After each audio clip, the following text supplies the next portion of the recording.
रहता था कि वो अपने ब्रह्मचर्य को पुष्ट करते थे।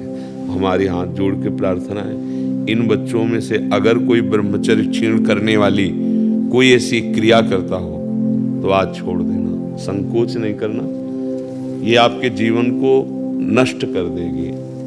और ये जो आजकल चला है ना बॉयफ्रेंड गर्लफ्रेंड, ये बच्चा जीवन की उन्नति के लिए जहर है। अगर इस जहर को खा लिया तो न गृहस्थ लायक रहोगे न विरक्त लायक रहोगे। कोई ऐसी गलती अगर हो तो उसको छोड़ देना। इसी अवस्था में ऐसे संस्कार बनते हैं जिससे हम अपने देश की सेवा के लायक होते हैं, हम समाज की सेवा के लायक होते हैं और हम भगवान को प्रसन्न करने के लायक होते हैं। अगर इनमें आचरण बिगड़ गए बच्चा तो तुम इतने विक्षिप्त रहोगे, अंदर से असंतुष्ट रहोगे कि माता पिता पर सबको दुख देने वाले बन जाओगे, क्योंकि तुम खुद दुखी हो। क्यों दुखी हो? क्योंकि गलत आचरणों में फंस गए हैं। देखो आजकल मोबाइल सबके पास रहता है, अगर आप अपने को संयम में नहीं रखेंगे तो उसमें गलत दृश्य देखेंगे। हम जो बोलते हैं, जो देखते हैं, जो सुनते हैं, वही हमारा चिंतन होता है, और जो चिंतन होता है वैसे ही हमारी आदत बन जाती है, वैसे ही हम क्रिया करते हैं। तो जब तक ब्याह ना हो तब तक ब्रह्मचर्य का भाव, ब्रह्मचर्य रहने के लिए व्यायाम आवश्यक है। अगर व्यायाम नहीं करोगे तो ब्रह्मचर्य नहीं रह पाओगे। व्यायाम नहीं करोगे तो आप किसी सेवा के लायक नहीं रहोगे।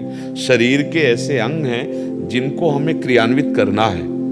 देखो जो दंड बैठक मारते हैं उनके अंग दिखाई देने, तो ये अवस्था आप देखो व्यायाम नहीं करते हो हाँ, आया वो करवा ले गया, अब हम क्या करें? ऐसे नहीं, पहले उसको रोकना सीखो। हमें परास्त नहीं करने की बात सोचनी, पहले हमें उसको सहना सीखना है। उसका वार आ रहा है, यम ही न व्यथ्यन्ते पुरुषम पुरुषर्षभ सम दुखा सुखा धीरम स्वमृतत्वाय कल्पते।